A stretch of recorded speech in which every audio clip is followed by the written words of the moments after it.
All right, hey coaches, we get today's video is going to be principles 101 on the defensive side of the ball. We're going to focus on the front six alignment rules in our 3-3 high defense. So we'll get right into it here. So one part that we try to talk about all the time with our players is try to control the things that you can control. So you hear that stuff all the time.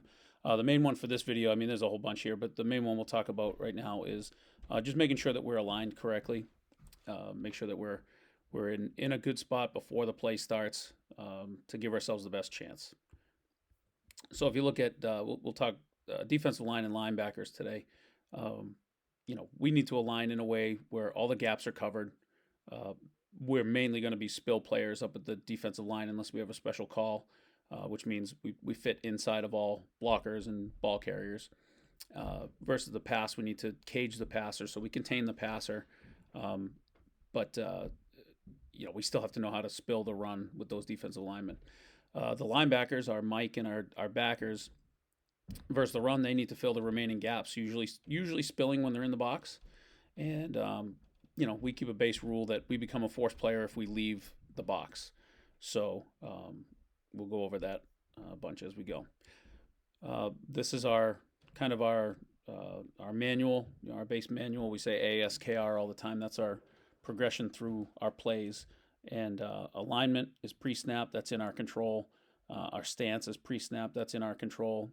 And then we work a lot on keys. We talk a lot about responsibility. So, what do we do during the play? So that's our progression. So we can always have a system when we're evaluating players. If they're not aligned correctly or in a good stance, they're already hurting themselves. So our alignment rules up front. We have a nose and two ends. All right. So starting with the nose, the starting point. If you want to keep it really simple, he's head up on the center. He's an A gap player. And then from then on, he is kind of buddied up with the Mike.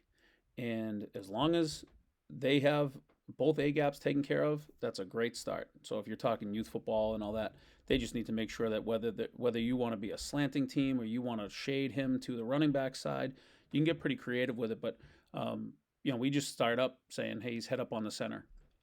Some youth teams might not run a lot of A gap plays. They might do a lot of sweeps.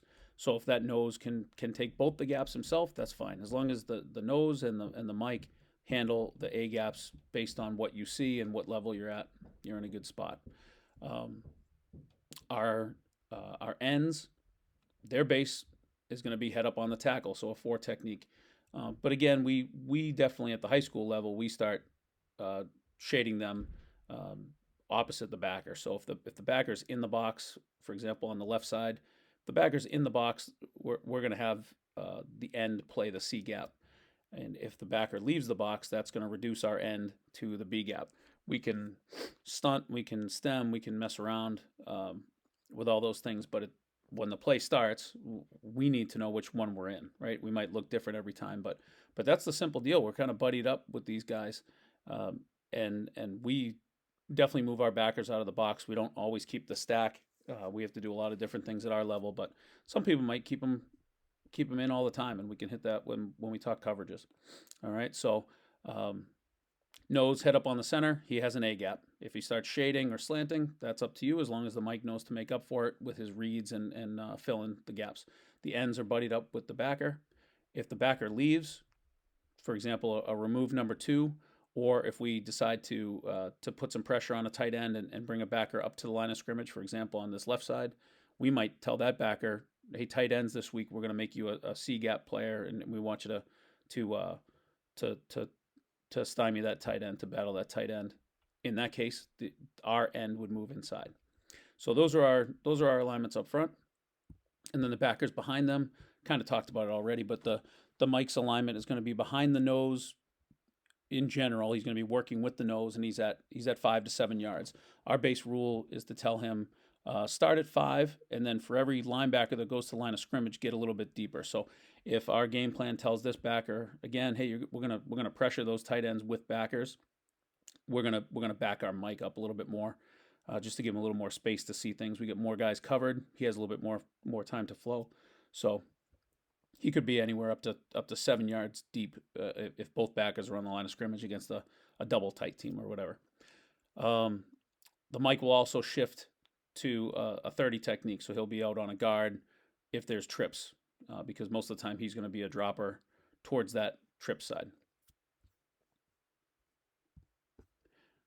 All right, and the backers, a lot of stuff over here, but it's pretty basic. We're only talking about these two guys right here, right? They're our stack backers. So they're going to stack over the end at 3 to 5 yards. All right, so they can play with their depth a little bit. We can change things. You can decide what you need as long as they fit correctly. Sometimes deeper is better because then they can roll and start and not be afraid to make a mistake. Sometimes getting too close can be a problem. So just because you're closer to the line of scrimmage doesn't make you as dangerous, because sometimes you can get caught in the wash. So they're going to be over the end. All right, so and then we change from there. So if their alignment keeps them in the box, so we tell them, hey, we're going to be in this sky coverage or jag coverage. That puts you in the box. If you're in the box, you're a spill player, and you'll in this case, this backer would be a B gap player. The end would be a C gap player, and our down safety would be a D gap force player. All right. Over on this side, same thing. He's in the box, so the backer would have this B gap. The end would be in the C gap. All right. Now over here, now we get a remove number 2. This is a common reason why we would switch those gaps in our base alignment. So a remove number 2 receiver, our backer would split the difference there, and a lot of times we'll give him a max that he can go. Don't go further than 5 or 6 yards based on what they see. And when he leaves the box, obviously it's going to be really tough to tell that backer you still have B gap. So they just exchange gaps. All right, so that end now goes into that 4-eye or 4 technique, and he has the B gap, and he's still a spill player. The only difference now is this end has a tougher time against a rollout quarterback, right? Because he's in the mix a little bit more. So that's where we get a little weaker. So we have to make sure that we blitz correctly to add a good rusher to that. All right, more on that later. And in the case down the bottom here, right, we have a situation where if we, at our level, we're telling our backer to read the formation, he typically would be out here. But we can overrule that with whatever call we want to make. So, we can call this sky, or we call it jag, because we have our safeties are called jags, which means we're down in safety support here, cover 3. So if that's the case, we don't need him to come out anymore, so he stays in. So you can decide what you want to do there. But those are the main alignment rules. So let's play with it for a little bit. We'll go maybe 5 minutes of playing with it.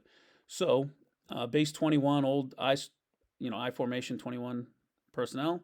All right, we could, if we're only worried about the front 6, we'll hit the back end later. But taking care of the front 6, if we make our base rule, our base rule for our backers is going to be you're in the box unless there's 2 or more removed receivers and no tight end. All right, so that's our first rule, and then we can start playing from there. So let's play with that rule first. So in this case, is there 2 or more receivers and no tight end? No. So that means the backer is going to be in the box. That would put the end as a C gap player. Same thing on this side. The end would be a C gap player. All right, and the backers would have the B gap. Would be reading that B gap. Okay, we can change that anytime we want, right? If we want to make a front call that puts these guys in 4 eyes, right? We can call eyes and put them there, but in our base situation, backers in the box, that means the backer can play B gap, the end is going to play C gap. Now, if they do roll out, we have a better chance of getting an outside pass rush and not getting stuck inside. All right, so if they went to twins,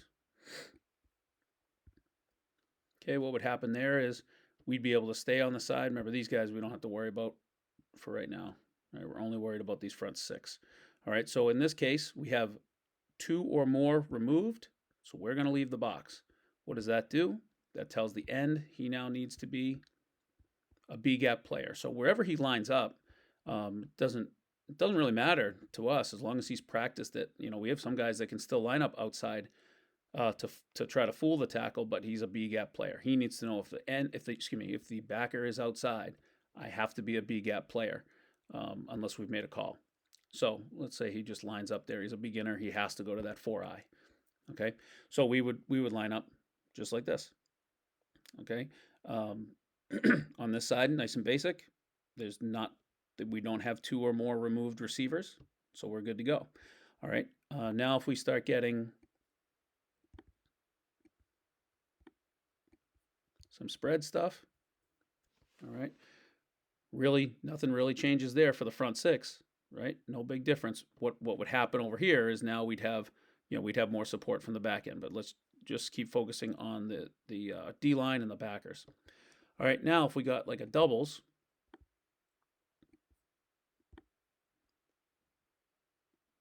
all right, remember 2 or more removed receivers, I can leave the box now. Because I left the box, that's going to put us in a coverage that's better out here to stop all these things. All right, I'm out. So the end now needs to become a B-gap player. All right, so in something like this, that's where we would be. Okay, now if we talked trips,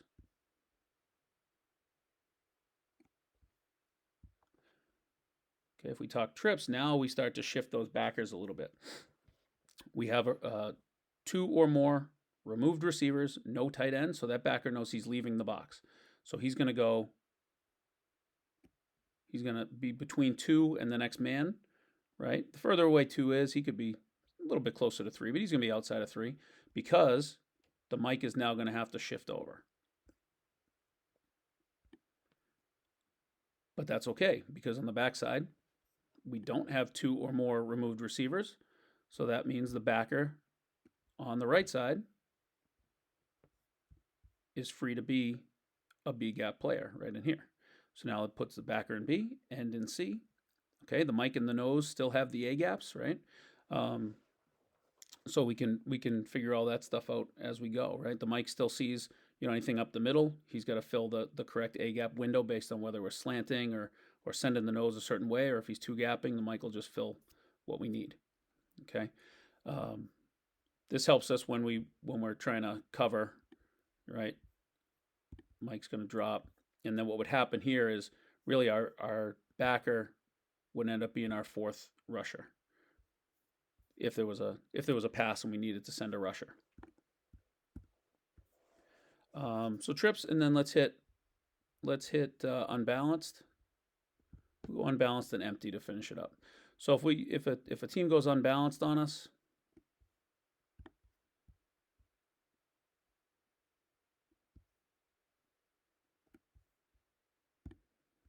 let's say we get something like that. Okay, now that's going to change things a little bit.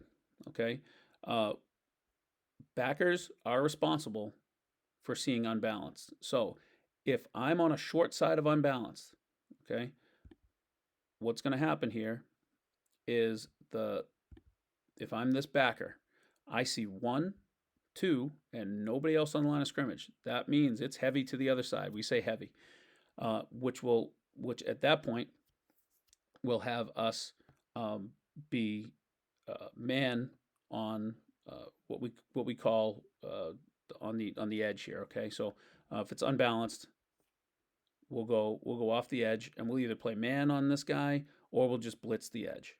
All right, so that helps us set up the way we need to. Now here's the deal: if I'm an end and a backer, if my backer leaves my stack, that means I have to be a B gap player. So even though the backer went over here, we would tell this end to become a B gap player. And the reason that'll work is, if we were talking later on, is we would definitely have plenty of support from a corner or a safety. Somebody would be able to help. But if we're just talking these front 6, if my backer leaves my stack, I become a B gap player. So these 2 guys, these 2 are connected, and then this backer has come all the way from over here. All right, both ends have lost their backer. When you lose your backer, you become a B gap player. All right. So this backer removed himself out of the box, right? Because we know he's not eligible, but they're definitely set for a lot of good sweeps and reads and options and jets and all that stuff. So we definitely want him outside the box, and we want to have an extra guy on the edge there. Okay. So that would be how we would handle an unbalanced situation. We'd also, while we're here, we would do the same thing if we have 4 to a side. So even though this is a regular trips,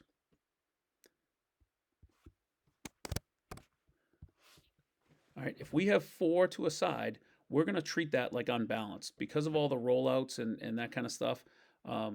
We're going to treat that like unbalanced because we're going to have plenty of help on the backside with these deeper guys. We have enough.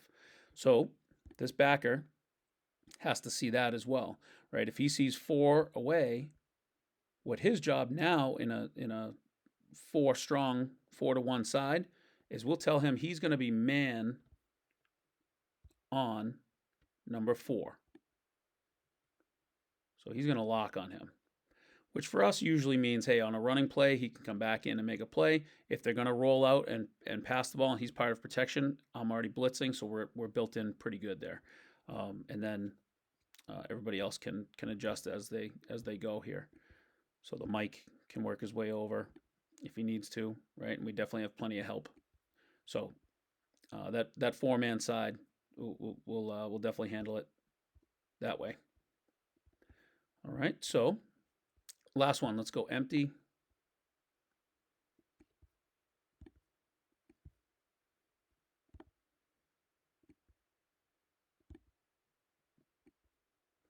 Okay, so if we're in empty, front 6, there we go, right? Same as doubles, except we have an extra here, and the Mike's going to have to shift over towards that number 3. That would be the place that he would drop to. We could also play around with maybe our X, our free safety would come down. All right, but up front, as long as we know, hey, the Mike and the nose are responsible for the A gaps in all our base calls. The ends and the backers are responsible for B and C. All right, and we just need to know when we switch. Okay, and we can pre-call it. We can base it on formations. Really, we could do it all different ways. But as long as we cover our gaps, like it said, as we go back here, right? Are we covering all the gaps? Are the A gaps being spilled correctly? Are the B and C gaps being spilled correctly?